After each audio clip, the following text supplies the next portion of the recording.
আওয়ামী লীগ আর BNP মুদ্রার এই পিটারোপিট। BNP যেই পথে এগুচ্ছে লক্ষণটি ভালো নয়।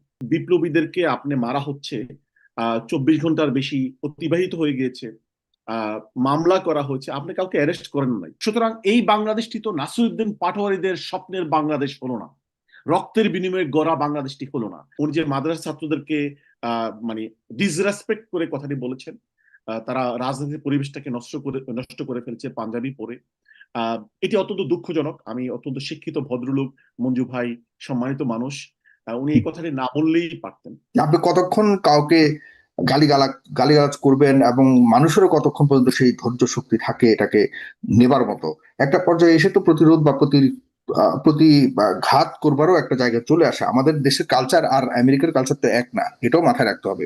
আমাদের দেশে মানুষ কিন্তু যথেষ্ট প্রতিশোধ পরায়ণ একটা মানসিকতার মানুষ আমরা বসবাস করি। সুতরাং এখানে আরেকটু কি সচেতন হবার, আর বিশেষ করে 24-এর পর আসলে রাজনীতিতে যে আমরা আপাদমস্তক একটা পরিবর্তনের কথা বলেছিলাম, সেই পরিবর্তনের পথে কি যেতে পারছি কিনা? এখানে আওয়ামী লীগ আবার ফিরে আসছে। অনেক সাবেক উপদেষ্টারা বলতে চাচ্ছেন যে 24 আর 71-কে মুখোমুখি করার যেদিন হয়েছে সেদিনই বোঝা গেছে যে, বা সেদিনই আমরা মনে করছি আওয়ামী লীগ চলে এসেছে। তো আওয়ামী লীগ চলে আসাটাকেও আপনি কিভাবে এটাকে দেখেন? আসলে কি আসতে পেরেছে কিনা? আর এমন ধরনের অবস্থাতে আওয়ামী লীগ ফিরলেও মন্দ কি? কারণ আপনি যখন আওয়ামী লীগের চেয়েও বেশি খারাপ করবেন, তখন আওয়ামী লীগ আসবে, মানুষের মনে আওয়ামী লীগ যাও করে নিবে। এটা তো স্বাভাবিক নাকি? ধন্যবাদ। দেখুন, হ্যাঁ, আপনি যে কথাটি বলেছেন, যদি আজকের যারা ক্ষমতাসীন তারা যদি আওয়ামী লীগের মতো ব্যবহার করে, আওয়ামী লীগের চেয়ে অথবা খারাপ করে, তখন স্বাভাবিকভাবে তো মানুষ আওয়ামী লীগের আহ, দুর্নীতি, অপশাসন, ফেসিবাদী আচরণ সেগুলো ভুলে যাবে, মনে করবে আওয়ামী লীগ আর বিএনপি মুদ্রার এই পিটারোপিট। বাট আমরা এটি মনে করতে চাই না। আমরা মনে করতে চাই বিএনপি একটি নির্যাতিত দল, মজলুম দল। বাংলাদেশে গণতন্ত্রের বিকাশে বিএনপির অসামান্য অবদান রয়েছে, এবং গণতন্ত্র ফেরত আনার পেছনে বিএনপি জামাত একসাথে কাজ করেছে। এবং আমি মনে করতে চাই, আমি বিশ্বাস করতে চাই, বিএনপি বাংলাদেশের স্বাধীনতা সার্বভৌমত্বের একটি পরীক্ষিত শক্তি। সেভাবে জামাতও, সেভাবে এনসিপি। তো আমি সেটি মনে করতে চাই, কিন্তু কোশ্চেন হচ্ছে যে বিএনপি এখন যা করছে, বিএনপি যেই পথে এগুচ্ছে লক্ষণটি ভালো নয়। আহ যে কথাটি বলছিলাম যে আপনি আজকে আজকে যদি যে জুলাই বিপ্লবের হাত ধরে আপনি ক্ষমতা এসেছেন, সেই জুলাই বিপ্লবীদেরকে আপনি মারা হচ্ছে, 24 ঘন্টার বেশি অতিবাহিত হয়ে গিয়েছে, আহ মামলা করা হয়েছে, আপনি কাউকে অ্যারেস্ট করেন নাই। তারেক জিয়া সাহেবের প্রধানমন্ত্রীর পক্ষ থেকে আহ, এই ব্যাপারটি কিন্তু খুব মানে নজর দেওয়া উচিত ছিল। হ্যাঁ, মানে উনি কথাবার্তায়, পাটোয়ারি সাহেব, উনি কথাবার্তায় বাংলাদেশে মানে সাধারণত এইভাবে কেউ কথাবার্তা বলেন না। এটা উনি পলিটিক্যাল মার্কেটিং স্ট্র্যাটেজির অংশ হিসাবে উনি এগুলা করেন বলে আমি বোধ করি। বাট বাংলাদেশে এইভাবে কখনো এই স্ট্র্যাটেজি কেউ অ্যাপ্লাই করেছে কিনা আমি জানি না। বাট এটা ওনার স্ট্র্যাটেজি। আর একটু সুন্দর হলে, ব্যালেন্সড হলে ভালো হতো, আমি সেটি স্বীকার করি। কিন্তু কোশ্চেন হচ্ছে যে আমি না হয় আপনাকে একটু কটু কথাই বলেছি, কিন্তু আপনি একজন রাজনীতিবিদ হিসাবে আপনার চামড়া তো আরেকটু মোটা হওয়া দরকার। আপনারা তো ক্ষমতাসীন দল, আপনারা তো অনেক ধৈর্যের পরিচয় দিবেন। উনি তো বিরোধী দল করে ছাত্র নেতা ছিলেন, বিপ্লব করেছেন, রক্ত দিয়েছেন। আহ, আহ, সুতরাং ওনাদের তো রাগ খুব বেশি হবে আপনাদের প্রতি, যে আমাদের রক্তের বিনিময়ে আপনারা ক্ষমতা এসেছেন। আজকে আপনারা চাঁদাবাজদেরকে প্রমোট করছেন। আপনারা অনেকে তাদের সামনে দিয়ে, অনেকে আহ, হাজার হাজার কোটি টাকা দুর্নীতি করে, তারা গাড়ির সামনে দিয়ে লাফালাফি করে, তারা অমুক ভাই তমুক ভাই জিন্দাবাদ দেয়, তারা পার পেয়ে যায়। আমি যে কথাটা হাবিব ভাইকে নোটিস করাচ্ছিলাম, ডেলি স্টার একটি ভিডিও রিপোর্টিং করেছে, দর্শক শ্রোতারা দেখতে পারেন, হাবিব ভাইও দেখতে পারেন। সেখানে কারওয়ান বাজারে দোকানীদের কাছ থেকে কিভাবে চাঁদা কালেকশন করা হয়, আহ, সেখানে তারপর একজন ডাক্তারের কাছ থেকেও চাঁদা নেওয়া হয়েছে। এই যে রিপোর্ট, যদিও সেখানে জামাতের এমপি কারওয়ান বাজারে, তো এই ব্যাপারগুলো যখন প্রমোট করা হয়, প্রধানমন্ত্রী যখন বলে যে এটা আপলোড করা সম্ভব নয়, সুতরাং এই বাংলাদেশটি তো নাসিরউদ্দিন পাটোয়ারিদের স্বপ্নের বাংলাদেশ হলো না, রক্তের বিনিময়ে গড়া বাংলাদেশটি হলো না। আজকে নাসিরউদ্দিন পাটোয়ারিরা তারা মুখের প্রতিবাদ করছে, এর চেয়ে তো বেশি কিছু করছে না। সুতরাং হ্যাঁ, আপনি একটু কষ্ট পেয়েছেন, আঘাত পেয়েছেন। তো সুতরাং এর বিনিময়ে আপনারা পাল্টা আঘাত করতে পারেন, আপনারা বলতে পারেন আপনি যে কথাটা বলেছেন বেয়াদব। তো ঠিক আছে, আপনারা সেটি বলেন।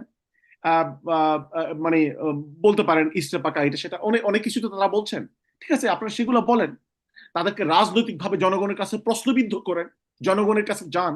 আপনারা 213টি সিট নিয়ে ক্ষমতায় এসেছেন, আপনারা জনগণের কাছে বলুন আপনাদের তো ক্ষমতা মানে বিশাল সংখ্যক সিট নিয়ে ক্ষমতায় এসেছেন আপনারা, সুতরাং আপনারা তো বেশি ধৈর্যের পরিচয় দিবেন। আপনারা কেন এত অসহিষ্ণু হয়ে যাচ্ছেন?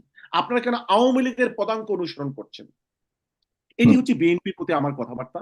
এরপরে মানে হাবিব ভাই যে কথাটি বলেছেন, দেখুন বিএনপি ঋণ খেলাপি, আপনার কুমিল্লায় কয়েকজন ঋণ খেলাপির মানে নমিনেশন দেওয়া হয়েছে, কেউ কেউ এমপিও হয়েছে, এবং সারা দেশে অনেক জায়গাতে বিএনপি ঋণ খেলাপিরা ব্যাংকের জনগণের টাকা নিয়ে তারা দেয়নি, তারা আহ, পরে মামলা টামলা করে তারা এমপি নির্বাচিত হয়েছে। সুতরাং ঋণ খেলাপিরা যখন ইলেকশন করে হাজার হাজার কোটি টাকা জনগণকে দিতে পারে, যারা এই যে মানে বিএনপি সরকার মানে ইউনূস সরকার আমলে যারা গুপ্ত ছিল, ওনাদের পররাষ্ট্রমন্ত্রী, ওনাদের অ্যাটর্নি জেনারেল, আরো অনেকে যারা গুপ্ত ছিল, যারা এই সরকার ইউনূস সরকার আমলে বিভিন্ন জায়গায় তদবির বাণিজ্য করেছে, নিশ্চয় হাবিব ভাই জানেন যে কারা বিভিন্ন জায়গায় তদবির করে বিভিন্ন জায়গায় নিয়োগ দিয়েছে, কোটি কোটি টাকার লেনদেন হয়েছে। সুতরাং বিএনপি যদি নির্বাচনে টাকা খরচ করে, কোটি কোটি টাকা খরচ করে, এবং যেটি করেছেন সাগর ভাই, আপনার এলাকার মানে যারা মানে ঋণ খেলাপি ছিল, আপনারা দেখেছেন কি পরিমাণ টাকা খরচ করেছেন। সুতরাং বিএনপির লোকজন যদি এই ঋণ খেলাপির টাকায়, চাঁদাবাজির টাকায় যদি জনগণকে কোটি কোটি টাকা দেয়, সেটি বিশ্বাসযোগ্য হতে পারে। আমি জানি না জামাত ইসলামীর লোকজন কোটি কোটি টাকা কোথায় পাবে এবং কোত্থেকে এই টাকা খরচ করবে।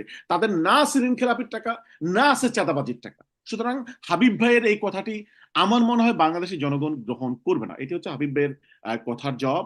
আর মঞ্জু ভাই যে কথাটি বলেছেন, দেখুন বট বাহিনীর কথা আমি জানি না। আহ আমি বরং সাগর ভাইয়ের প্রোগ্রামে আমাকে আওয়ামী লীগের আমলে এবং পরে মানে যথেচ্ছ ভাষায় আমার কমেন্টে আমার বিরুদ্ধে কথাবার্তা বলেছে, এবং সেগুলোকে আওয়ামী লীগের বট বাহিনী সেটা কিন্তু বলা হচ্ছে না। আওয়ামী লীগের লোকজন এভাবে যেভাবে এখন বিশ্রী ভাষায় গালিগালাজ করে আমরা টকশোতে আসলে এটি মানে সেটি তারা কোন মাদ্রাসার ছাত্র? আজকে মঞ্জু ভাই, আমি জানি না ইচ্ছা হোক অনিচ্ছা হোক, উনি যে মাদ্রাসা ছাত্রদেরকে মানে ডিসরেসপেক্ট করে কথাটি বলেছেন, তারা রাজনীতির পরিবেশটাকে নষ্ট করে ফেলছে পাঞ্জাবি পরে। এটি অত্যন্ত দুঃখজনক। আমি অত্যন্ত শিক্ষিত ভদ্রলোক মঞ্জু ভাই, সম্মানিত মানুষ, উনি এই কথাটি না বললেই পারতেন। শিবির শুধু মাদ্রাসার ছাত্র করে না, হাজার হাজার স্কুলের ছাত্র। আমি কোনোদিন মাদ্রাসার বারান্দা দিয়েও যাইনি, স্কুল না, কলেজে তিনি পড়াশোনা। বোঝাতে চেয়েছেন যে আসলে যারা গালাগালি করে মাদ্রাসায় না, যারা উনি উনি পড়ে, স্পেসিফিক্যালি কয়েকবার মাদ্রাসায় যারা মাদ্রাসা ছাত্রের পড়ে কথাটি তাদের কাছ বলেছেন। থেকে অন্তত পক্ষে আমরা না, আমরা উনি মুখের স্পেসিফিক্যালি ভাষার কয়েকটি এমন মাদ্রাসা মানে ছাত্রের ব্যবহার কথাটি চাই না। বলেছেন। সবাই নয়, অবশ্যই কিছু একটা অংশ তো আছে ওই সাধারণ শিক্ষা যারা শিক্ষালয়ে শিক্ষা নেয় তাদের কাছ থেকে আমরা অন্য কিছু দেখেন এক্সপেক্ট করতে পারি, মাদ্রাসা কিন্তু ছাত্র তো মাদ্রাসা থেকে ছাত্র করতে দলের পারি না। আবিদও মাদ্রাসা ছাত্র, ছাত্র হুম। দলের আবিদও তো মাদ্রাসা ছাত্র। সুতরাং মাদ্রাসা হলেই পরিস্থিতি নষ্ট করে ফেলে রাজনৈতিক পরিবেশ, এটি দুঃখজনক। আমি জানি না কেন ওনার ভিতরে এই বায়াসটি ডেভেলপ করেছে। এটি এটি করা উচিত হয়নি।